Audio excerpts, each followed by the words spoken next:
ರಾಮನವಮಿನಲ್ಲಿ ವಿಶೇಷವಾಗಿ ಮಾಡುವಂಥ ಪಾನಕ ಅಂದರೆ ಬೇಲದ ಹಣ್ಣಿನ ಪಾನಕ.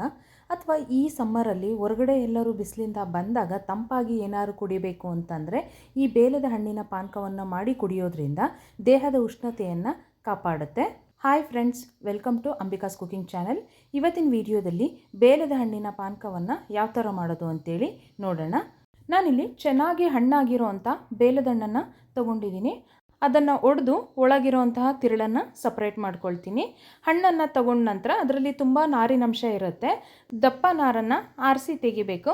ಚಿಕ್ಕದ ನಾರೆಲ್ಲ ಹಾಗೇ ಇದ್ರೂ ಪರವಾಗಿಲ್ಲ. ತಿರುಳನ್ನೆಲ್ಲ ತಗೊಂಡ ನಂತರ ಇದಕ್ಕೆ ಬೆಲ್ಲವನ್ನು ಸೇರಿಸ್ಕೊಳ್ತಾ ಇದ್ದೀನಿ. ಈ ಹಣ್ಣು ಹುಳಿಯಾಗೇ ಇರುತ್ತೆ, ಸ್ವಲ್ಪ ಜಾಸ್ತಿನೇ ಬೆಲ್ಲ ಬೇಕಾಗುತ್ತೆ. ಹಣ್ಣು ಎಷ್ಟು ಹುಳಿ ಇದೆ ಅಂತ ನೋಡಿಕೊಂಡು ಬೆಲ್ಲವನ್ನು ಸೇರಿಸ್ಕೋಬೇಕು. ಕೆಲವೊಂದೊಂದು ಹಣ್ಣು ಅಷ್ಟಾಗಿ ಹುಳಿ ಇರೋದಿಲ್ಲ, ಆವಾಗ ಕಡಿಮೆ ಬೆಲ್ಲ ಉಪಯೋಗಿಸಿದರೆ ಸಾಕಾಗುತ್ತೆ. ಹಣ್ಣು ಮತ್ತು ಬೆಲ್ಲವನ್ನು ಹಾಕೊಂಡ ನಂತರ ಸ್ವಲ್ಪ ನೀರನ್ನು ಹಾಕ್ಕೊಂಡು ನುಣ್ಣಗೆ ರುಬ್ಕೋಬೇಕು. ರುಬ್ಕೊಂಡ ನಂತರ ನಮಗೆ ಯಾವ ಹದಕ್ಕೆ ಬೇಕೋ ಅಷ್ಟು ನೀರನ್ನು ಸೇರಿಸ್ಕೊಂಡು ಇದನ್ನು ಒಂದು ಬೌಲಿಗೆ ಹಾಕ್ಕೊಳ್ತಾ ಇದ್ದೀನಿ. ನಾನಿಲ್ಲಿ ಅರ್ಧ ಲೀಟರಷ್ಟು ನೀರನ್ನು ಹಾಕ್ಕೊಂಡಿದ್ದೀನಿ. ಚಿಟಿಕೆ ಉಪ್ಪು, ನಂತರ 1/4 ಟೀ ಸ್ಪೂನಷ್ಟು ಏಲಕ್ಕಿ ಪುಡಿನ ಸೇರಿಸಿ ಚೆನ್ನಾಗೊಮ್ಮೆ ಮಿಕ್ಸ್ ಮಾಡಿದ್ರೆ ನಮಗೆ ಪಾನಕ ರೆಡಿ ಆಗುತ್ತೆ. ಈ ಪಾನಕವನ್ನು ಮಿಕ್ಸಿ ಮಾಡ್ದೇ ಕೈಯಲ್ಲೇ ಹಣ್ಣನ್ನು ನೀರು ಹಾಕಿ ಕಿವುಚಿ ರಸವನ್ನು ತೆಗೆದು ಕೂಡ ಪಾನಕವನ್ನು ಮಾಡ್ತಾರೆ. ಆವಾಗ ನಾವು ಆ ನಾರು ಮತ್ತು ಬೀಜವನ್ನು ಎಸಿಬೇಕಾಗುತ್ತೆ. ಆ ಬೀಜದಲ್ಲೂ ತುಂಬಾ ನ್ಯೂಟ್ರಿಯೆಂಟ್ಸ್ ಇರೋದ್ರಿಂದ ನಾನು ಈ ಥರ ಮಿಕ್ಸಿ ಮಾಡೇ ಜ್ಯೂಸನ್ನು ಮಾಡ್ತಾಯಿದ್ದೀನಿ.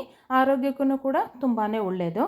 ನುಣ್ಣಗೆ ರುಬ್ಕೊಂಡಿರೋದ್ರಿಂದ ಈ ಪಾನಕವನ್ನು ಸೋಸಬೇಕಾಗೂ ಇಲ್ಲ, ಹಾಗೇ ಸರ್ವ್ ಮಾಡ್ಕೋಬೋದು. ಸೋಸ್ದೇ ಕುಡಿಲಿಕ್ಕೆ ಇಷ್ಟ ಇಲ್ಲದೆ ಇರೋರು ಸೋಸಿ ಕೂಡ ಕುಡಿಬೋದು. ನೋಡಿದ್ರಲ್ವಾ ಬೇಲದ ಹಣ್ಣಿನ ಪಾನಕ ಯಾವ ಥರ ಮಾಡೋದು ಅಂತೇಳಿ. ಈ ಸಮ್ಮರಲ್ಲಿ ನೀವು ಕೂಡ ಬೇಲದ ಹಣ್ಣಿನ ಪಾನಕ ಮಾಡಿ ಕುಡಿದು ಯಾವ ಥರ ಬಂದಿತ್ತು ಅಂತೇಳಿ ಕಮೆಂಟ್ ಬಾಕ್ಸಲ್ಲಿ ತಿಳಿಸಿ. ಈ ವಿಡಿಯೋ ನಿಮಗೆ ಇಷ್ಟ ಆಗಿದ್ದರೆ ಲೈಕ್ ಮಾಡಿ, ಹಾಗೆ ನನ್ನ ಚಾನಲನ್ನು ಸಬ್ಸ್ಕ್ರೈಬ್ ಮಾಡಿ. Thank you for watching this video. ಮತ್ತೆ ಇನ್ನೊಂದು ಹೊಸ ರೆಸಿಪಿಯೊಂದಿಗೆ ಹೊಸ ವಿಡಿಯೋದಲ್ಲಿ ಸಿಗ್ತೀನಿ.